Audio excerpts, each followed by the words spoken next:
Hello, dear students of class 6.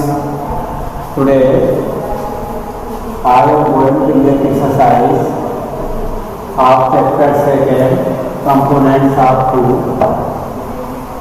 First, section A of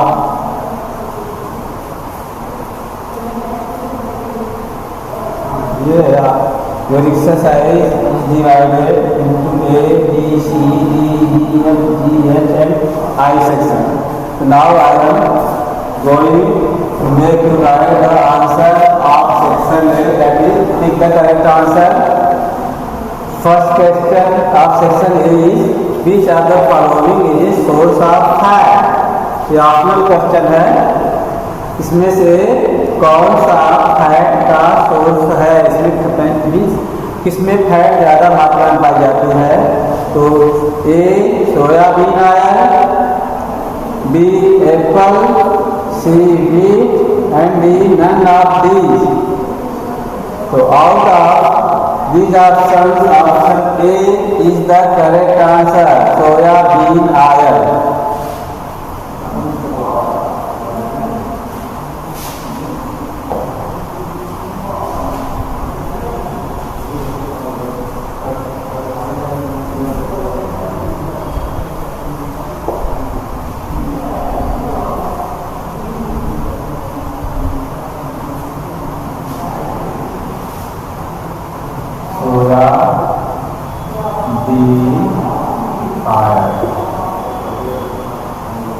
And question number second is for protein test भी एक protein की जांच करने के लिए हम मिलाते हैं dash dash dash solution along with caustic soda solution.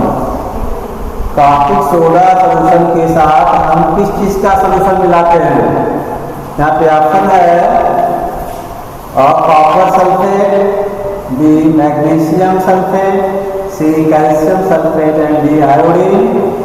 तो क्वेश्चन नंबर फर्स्ट क्वेश्चन इसमें है option A copper sulphate. Question option A आप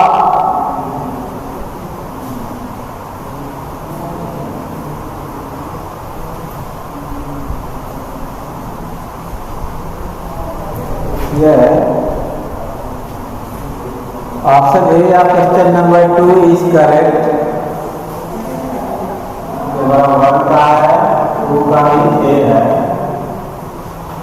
दैट इज कॉपर सल्फेट.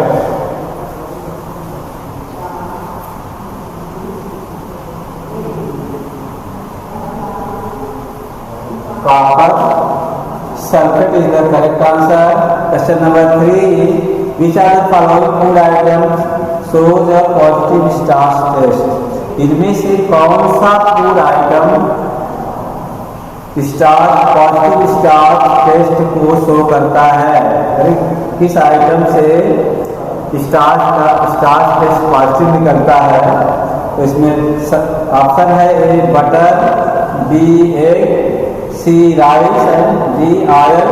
जैसा कि हम जानते हैं कि स्टार्च राइस में पाया जाता है और स्टार्च के ऊपर जब हम आयोडीन सॉल्यूशन जब पुटअप करते हैं तो उसका कलर ब्लू ब्लैक चेंज हो जाता है. तो राइस क्या ये स्टार्च का पॉजिटिव टेस्ट देता है, इसलिए answer of question number 3 is C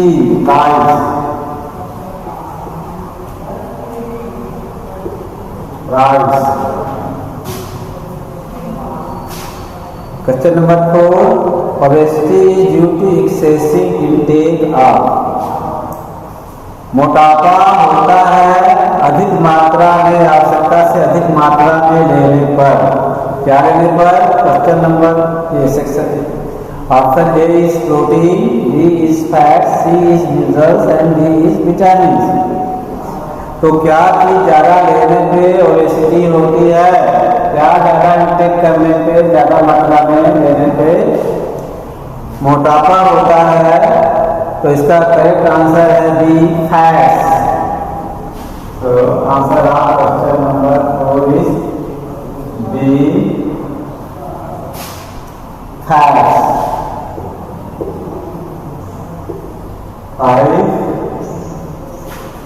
Spongy and bleeding gums are symptoms of spongy और bleeding gums मतलब खून बहते हुए मसूड़े, स्पॉन्जी स्पंज की तरह चिपका हुआ चिपचिपे और खून बहते हुए मसूड़े किसके लक्षण होते हैं, किस रोग के लक्षण होते हैं? Option A is very very, B is scurvy, C is rickets and D is night blindness. तो correct option is B scurvy.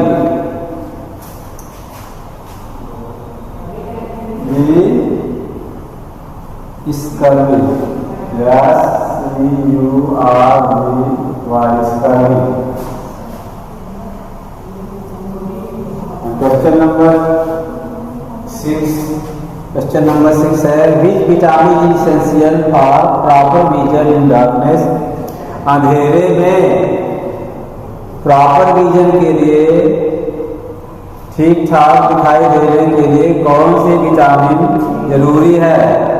Vitamin D, vitamin A, vitamin C, vitamin B. जैसा हम जानते हैं कि आपके प्रॉपर विजन के लिए, आपकी अच्छी रोशनी के लिए विटामिन ए की जरूरत होती है, इसलिए option B vitamin A is the correct option. Vitamin A, vitamin A. Now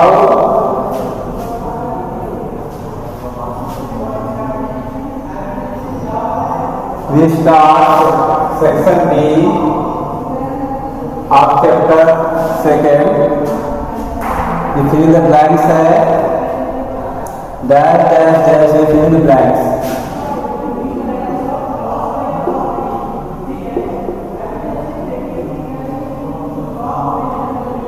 Fill the blanks.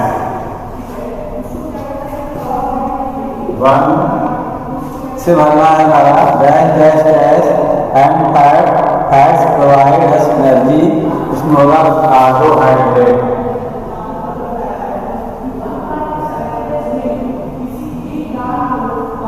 Carbohydrate और फैट्स हमको एनर्जी प्रोवाइड करते हैं, एनर्जी देते हैं। तो यहाँ में कार्बोहाइड्रेट भरना है फर्स्ट में। Second question of section B is carrot is a rich source of vitamin. Carrot vitamin का प्रमुख स्रोत है। तो किस विटामिन का है? Vitamin A.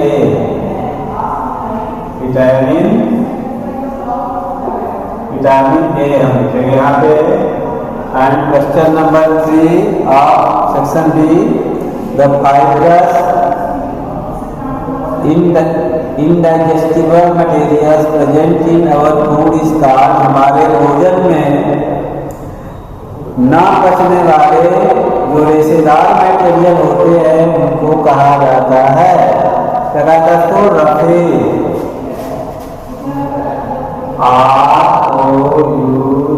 ROUDSAE, roughage. यहाँ पे हम विटामिन लास्ट में से इस बात लिखेंगे roughage. And question number 4 is the diet that contains all components of food in the required proportion is called। ऐसी डाइट, ऐसी खुराक जिसमें सारे हमें भोजन के सारे कंपोनेंट्स रिक्वायर्ड प्रोपोर्शन में इच्छित मात्रा में पाए जाते हैं, ऐसी डाइट को क्या कहते हैं? इसको कहा जाता है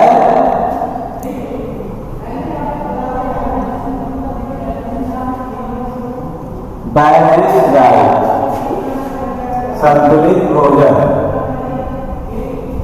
last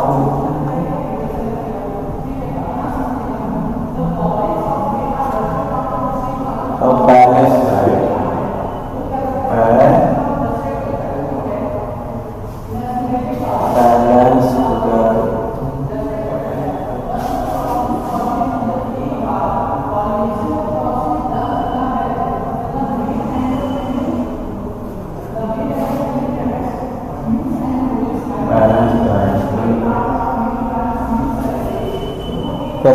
5 for fill in the blanks is excessive loss of water from the tissues of the body is called।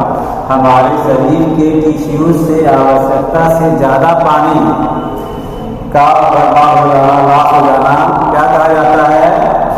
इसको dehydration is called dehydration.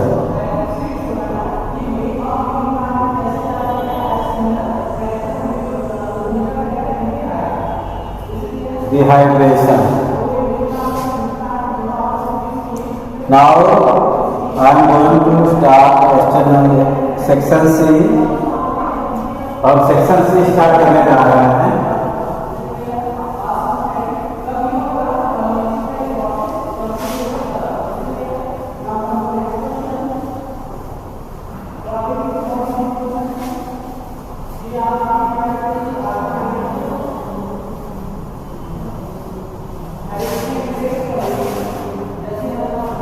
Match the following.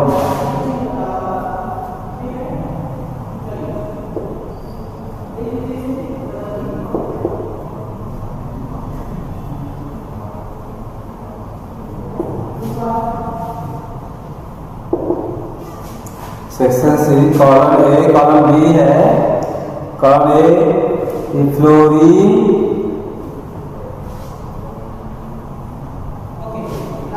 तो फ्लोरीन के साथ ये dental caries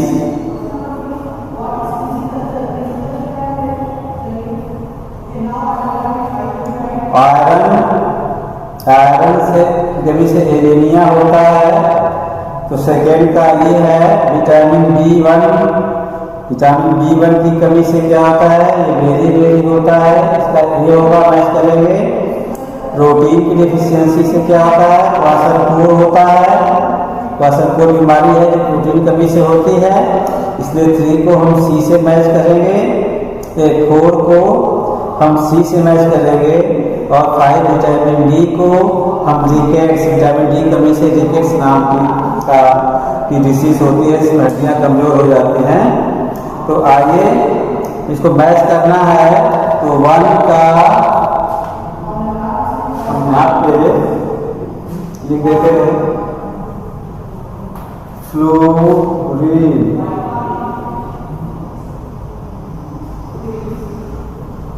column A column B,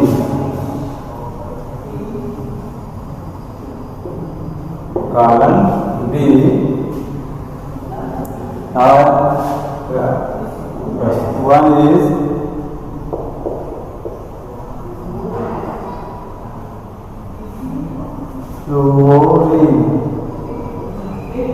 fluorine, second iron, third is vitamin B,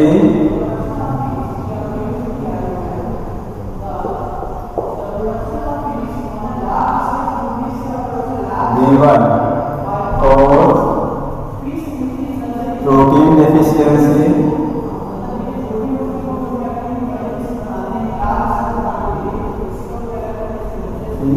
protein deficiency, 5 is vitamin D.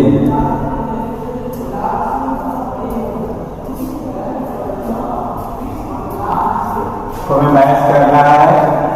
यहाँ पे ए है very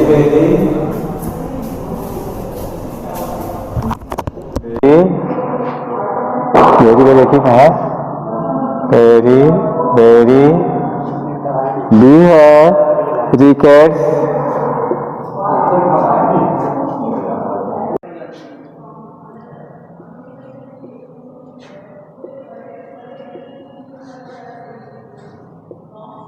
सी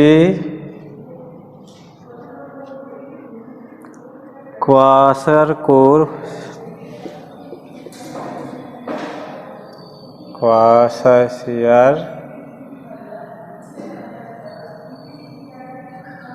क्वाशरकोर, D dental dental caries लिखा है, dental caries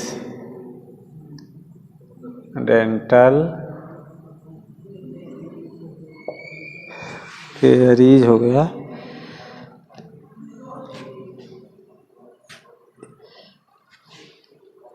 and यहाँ पे ई है anaemia,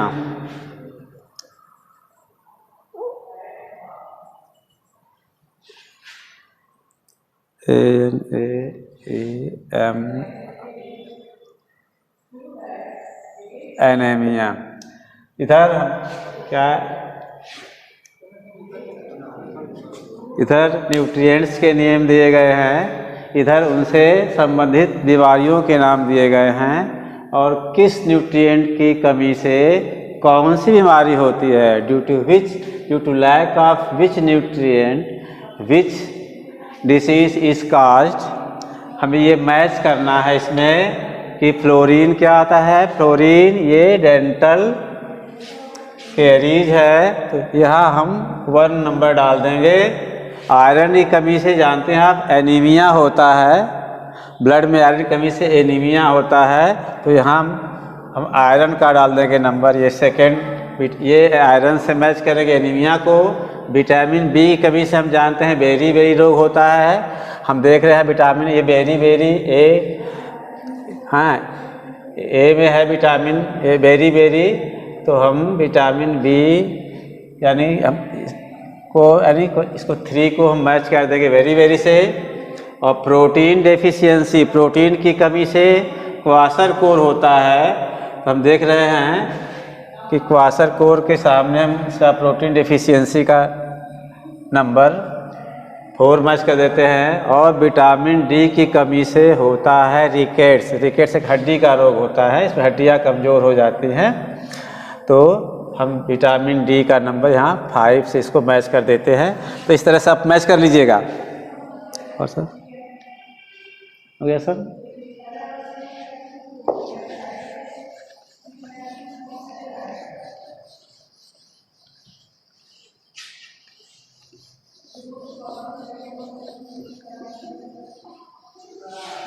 Now students see the question number D। Question number D में आपको पिक्चर देखकर डिसीज़ को आइडेंटिफाई करना है। नीचे जगह दिया गया है, तो उस प्रोवाइडेड स्पेस में you will have to identify the disease and write the name of the disease. यहाँ पे है, ये लड़का है ना, ये क्वेश्चन नंबर जो 1 है, देखिए इसे बताना है इसको कौन सी डिसीज़ हुई है, तो इसको हुआ है क्वाशरकोर, प्रोटीन की कमी की वजह से ये क्वाशरकोर डिजीज़ हुई है इसको। तो यहाँ पे हम पहले में लिखेंगे, ये डी लिख देते सर, डी का आंसर 1 लिख देते हैं, क्वाशरकोर।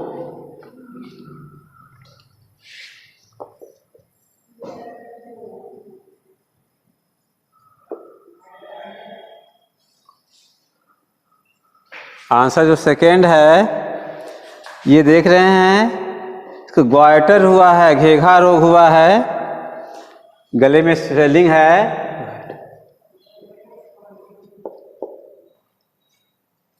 GOITR ग्वाइटर यानी घेघा रोग हुआ है। और पिक्चर 3 में आप देख रहे हैं, यहाँ मसूड़ों से ब्लीडिंग हो रही है, तो ये स्कर्वी का लक्षण है, SCURVY स्कर्वी। विटामिन सी की कमी से स्कर्वी रोग होता है, उससे हमारे गम से ब्लीडिंग होती है, गम्स हमारे स्पंजी हो जाते हैं। तो इस फिगर को देख के हम पहचान सकते हैं कि वही सिम्टम है यहाँ पे, इसलिए हम यहाँ स्कर्वी करेंगे। और 4th है, देखिए इस बच्चे की जो हड्डियाँ हैं वो टेढ़ी हो गई हैं, तो इसमें विटामिन डी की कमी है। और विटामिन डी की जो कमी से जो आती है, जो डिसीज़ विटामिन डी कमी की वजह से होती है, वो रिकेट्स होती है, इसलिए RICKETS रिकेट्स है ये। Now I am going to start section B of chapter 2।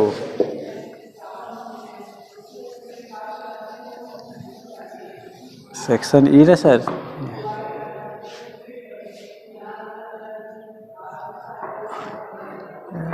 Very short answer question.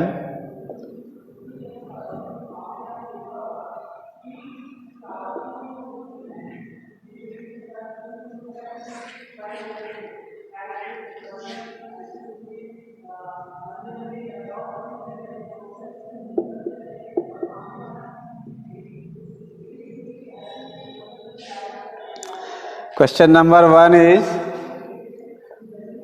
मैं आंसर लिखवाऊंगा, क्वेश्चन मैं पढ़ रहा हूं, आप सुनिए ध्यान से। Name 2 food items that are rich in phosphorus and calcium. 2 ऐसे फूड आइटम्स के नाम बताने हैं जिनमें फास्फोरस और कैल्शियम प्रचुर मात्रा में पाई जाती है, जो फास्फोरस और कैल्शियम में रिच होते हैं। तो 2 बताना है। Answer 1. Dear students, now I am going to make you write the answer of question number 1 of section E, very short answer type questions. There are 2 parts of question number 1, A and B. तो A का मैं answer लिखवा रहा हूँ यहाँ पे। ये food items that are rich in phosphorus are phosphorus, milk and nuts, milk and nuts। And इसका जो बी है, बी में हमें ऐसे फूड आइटम्स को बताना है जिनमें कैल्शियम प्रचुर मात्रा में पाई जाती है। We have to name the food items that are rich in calcium. तो कैल्शियम के लिए milk and eggs। Answer second, name 2 source of roughage. Roughage के 2 स्रोत। कहाँ से हमको रफेज मिलता है? रफेज जानते हैं, roughage are undigested food which help to clean our body, which helps to get rid our body from constipation। जो constipation से हमारे शरीर को मुक्ति दिलाते हैं, पेट को हमारे साफ करते हैं, बॉडी क्लींजिंग करते हैं। Now dear students, I am going to make you write the answer of section E, that is very short answer type questions। तो question 1 is, name 2 food items that are rich in phosphorus and B calcium। हमें 2 ऐसे food items का नाम बताना है जो phosphorus में rich हो, यानी जिनमें फास्फोरस प्रचुर मात्रा में पाई जाती है, और बी है जिसमें कैल्शियम प्रचुर मात्रा में पाई जाती है। तो बड़ा आंसर है क्वेश्चन A1 का कि food item that is rich in phosphorus is milk and nuts, and the answer of B is milk and eggs. ये लिखा है food items rich in calcium और milk and eggs. Now our second question is, name 2 sources of roughage. Roughage के 2 source बताइए, 2 स्रोत बताइए, यानी हमको किन फूड आइटम से रफेज मिलता है ज़्यादा मात्रा में। तो रफेज जैसा कि आप जानते हैं, रफेज अनडाइजेस्टेड फूड होता है जो हमारे बॉडी क्लींजिंग मदद करता है, हमारे पेट की सफाई करता है, ठीक है। तो रफेज हमें किससे मिलता है? आंसर है सलाद एंड फ्रूट्स। तो सलाद और फ्रूट्स में रफेज पर्याप्त मात्रा में पाया जाता है। Question 3 is, which mineral is essential for the formation of bones and teeth. हड्डियों और दांतों के निर्माण के लिए कौन सा मिनरल इसेंशियल होता है, जरूरी होता है, यानी हमारे हड्डियों के और दांतों के विकास के लिए कौन सा मिनरल जरूरी होता है? तो that is calcium. Answer is calcium. And question 4 is which component of food plays an important role in transporting substances and nutrients inside our body। तो हमारे भोजन का, हम जो भी भोजन लेते हैं, भोजन में हम बहुत सारे भोजन लेते हैं, उसके साथ साथ हम पानी भी पीते हैं, तो भी एक हमारे क्या है, इंटेक का, फूड इंटेक का एक पार्ट होता है पानी भी। तो विच लिखा क्वेश्चन है विच कंपोनेंट ऑफ फूड, भोजन का वो कौन सा कंपोनेंट है, कौन सा हिस्सा है जो महत्वपूर्ण रोल अदा करता है न्यूट्रिएंट्स और क्या है, सब्सटेंसेस को हमारे बॉडी के अंदर ट्रांसपोर्ट करने में, उसका यातायात को कैरी करने में। तो आंसर इज वाटर। पानी जो है हमारे शरीर में जो जितने न्यूट्रिएंट्स होते हैं, जो हमारे शरीर में जो सब्सटेंसेज होते हैं उनको ट्रांसपोर्ट करता है पानी। पानी के थ्रू का ट्रांसपोर्टेशन होता है। And question 5 is name one disease from which obese people में सफ़र। एक ऐसी डिजीज का नाम बताइए जिससे मोटा व्यक्ति, ओबीस जो व्यक्ति मोटा होता है, हाँ, उसे कष्ट उठाता है। एक ऐसी बीमारी बताइए, यानी इसका मतलब ये हुआ कि एक ऐसी बीमारी का नाम बताइए जो मोटे व्यक्ति को होती है। तो इस पे मैंने लिख दिया है हाइपरटेंशन एंड डायबिटीज। इसमें से कोई भी आप लिख सकते हैं। इसमें से you can write either of one of these two disease. पहला हाइपरटेंशन, दूसरा है डायबिटीज़। कोई भी आप इसमें से लिख सकते हैं किसी एक का नाम। And question number 6 is name one source of iodine. Iodine के एक स्रोत का नाम बताइए। आयोडीन हमें कहाँ से मिलता है? तो ये मेरा आंसर है आयोडाइज्ड साल्ट। आयोडाइज्ड नमक से हमको आयोडीन मिलता है। तो ये आंसर हो गया, very short answer question. And dear student, answer of short answer type questions and long answer type questions will be made written next day. Till then, thank you, bye bye. Now I end my class.